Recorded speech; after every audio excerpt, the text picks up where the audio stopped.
মার কাছে আসো, মার কাছে আসো, মার কাছে আসো।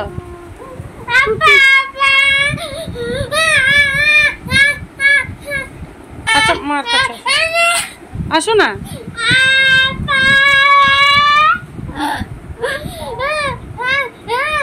বর গিয়েছে 2-3 দিন হয়ে গেছে বন্ধুরা। তো আজকে আমি ভিডিওটা আপলোড করছি, তোমরা প্লিজ ভিডিওটা দেখে নিও। কারণ তোমরা তো জানোই যে আজকে কতদিন ধরে মানে অসুস্থতার মধ্যে কাটছে আমার দিনগুলো। যতই অসুস্থ থাকি, দেখো এখানে ব্যাগপত্র গুছিয়ে নিয়েছে আমার বর, মানে ছুটি শেষ। তো যতই অসুস্থ থাকি, ছুটি শেষ মানে শেষই, যেতে তো হবেই। তো বর এদিকে দেখো ব্যাগপত্র গুছিয়ে এখানে অপেক্ষা করছে। আর বাইরে না প্রচণ্ড পরিমাণে বৃষ্টি হচ্ছে। আর সকাল থেকে আমি কোনো কিছুই তোমাদের সাথে শেয়ার করিনি, করতে পারিনি, কারণ শরীরটা না দিচ্ছে না, মানে এতটা মানে শরীর খারাপ লাগছে। তো যেদিন বর চলে যায় সেদিন কিন্তু রান্না বান্না সব কিছু মানে অনেক কিছুই থাকে যেগুলো মানে শেয়ার করলে করতে পারতাম যদি শরীরটা ভালো থাকতো। আজকে অসুস্থতার কারণে বর কিছুই নিয়ে যাচ্ছে না, শুধু খেয়ে যাচ্ছে। তো আমি 2-3 তরকারি ভাত রান্না করলাম, বর খেলো। তারপর বর বলছে নিয়ে যাবে না, কারণ বর প্রথমে যাবে দিল্লিতে গিয়ে ওখানে থাকবে। তো বলছে ডাইরেক্ট ফ্লাইট, মানে ডাইরেক্ট ফ্লাইটে গিয়ে ওখানে থাকবে আর সন্ধ্যায় গিয়ে পৌঁছাবে, তো খাবার দিতে হবে না। তো সে কারণে আর খাবারটা দিইনি, না হলে কিন্তু আমি প্রতিবারে যাওয়ার সময় খাবার বানিয়ে দিয়ে দিই। তো যাই হোক, আর এমনি তো আমার শরীরটা ভালো নেই দেখে ও বারবার করে মানে বারণ করছে না দিতে। তো এদিকে দেখো বাইরে খুব বৃষ্টি হচ্ছে। তো ভেবেছিল আমার ননদের হাজব্যান্ড দিয়ে আসবে, এখানে আমার ননদের হাজব্যান্ডও আছে। তো বৃষ্টি দেখে আমার বর বারণ করেছে না আসতে, যাতে কি না হলে ভিজে যাবে। তো সে কারণে আর মানে বাইকে করে যাবে না। তো একটা অটো বলে দিয়েছে, তো অটো এসে নিয়ে যাবে।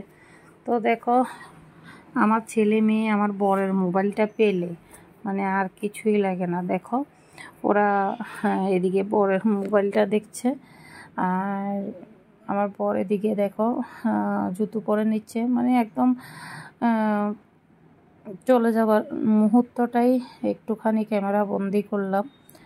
সত্যি মানে যেদিন চলে যায় সেদিন একদমই ভালো লাগে না। আর তোমরা তো দেখলেই আমার মেয়ে কিভাবে কান্নাকাটি করছে। তো সত্যি আমার মেয়েটা না ওর বাবা চলে গেলে মানে প্রচণ্ড কান্নাকাটি করে, প্রচণ্ড কান্না। আমারও মনটা ভীষণ খারাপ লাগছে, কিন্তু আমি যদি কান্নাকাটি করি তাহলে আমার মেয়েও কান্নাকাটি করে। তো সেই কারণে আমি চুপচাপে আছি আর একটুখানি ভিডিও করছি। সত্যি কি যে করি, যখন আসবে বলে না তখন ভীষণ ভালো লাগে। মাথার মধ্যে কোনো চিন্তা ভাবনা কোনো কিছুই থাকে না। কিন্তু আমার মতো যারা এইভাবে একা থাকে তারা নিশ্চয়ই বুঝতে পারবে যে কতটা মানে কষ্ট হয়। সত্যি আমার বর যখন আসে তখন মানে আমার মাথায় কোনো চিন্তা ভাবনা কিছুই আসে না, কারণ আমার মনের মধ্যে এটাই থাকে যে ও আছে যেহেতু সব কিছু ম্যানেজ করে নেবে, আমার কোনো প্রবলেম হবে না। তো যাই হোক, দেখো একদম যাওয়ার মুহূর্তে আরও বেশি করে বৃষ্টি এসেছে, এদিকে গাড়িও এসে পড়েছে। তো আমি বৃষ্টির কারণে দেখো ভালো করে একটুখানি বেরোতেও পারিনি। তো এদিকে দেখো আমার বর গিয়ে গাড়িতে উঠছে, ছেলে ছাতা ধরেছে, আর 2টা ছাতা কিভাবে ধরেছে দেখো, কিছুই করার নেই, মানে কি আর করব। আর এদিকে দেখো মেয়েকে যাওয়ার সময় মানে আমার হাজব্যান্ড এমন করে, মেয়েকে যাওয়ার সময় আদর করবে, এদিকে বৃষ্টি পড়ছে, আমি বলছি ছেড়ে দাও কিছু হবে না।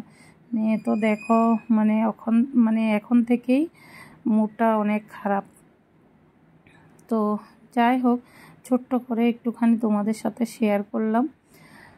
তো তোমাদের কাছে কেমন লাগলো বলবে, আর ভিডিওটা যদি ভালো লাগে লাইক কমেন্ট শেয়ার করে দেবে। তো চলো এখন ঘরে যাই। তো ঘরে এসে দেখো কি অবস্থা, মেয়ে ভীষণ কান্নাকাটি করছে। আর বন্ধুরা, শরীর অসুস্থ থাকার কারণে বর যাওয়ার আগে আর কোনো কিছুই ক্যামেরা বন্দি করে রাখিনি, কারণ শরীরে দিচ্ছে না। তোমরা তো সবাই জানো যে ভিডিও করতে গেলে আমারই বেশিরভাগ করতে লাগে, ছেলে মেয়ে খুবই কম করে।